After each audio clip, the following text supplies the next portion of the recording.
చెంపకి చుక్కని పెట్టి పాదాలకి పారాణి పూసి చేతికి గాజులు వేసి కస్తూరి నుదుట దిద్ది ముత్యానికి ముస్తాబే చేసి మా హృదయాలను బోయిలుగా మలచిన ఈ పల్లకిలో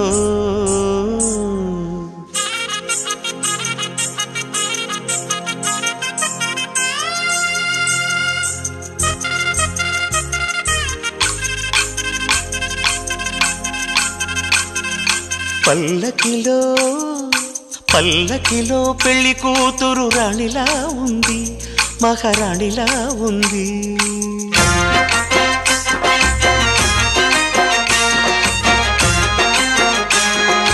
రాణిగారికి సిగ్గులు వచ్చే, రాజుగారికి చిరునవ్వొచ్చే ఈ ఇద్దరి పెళ్లికి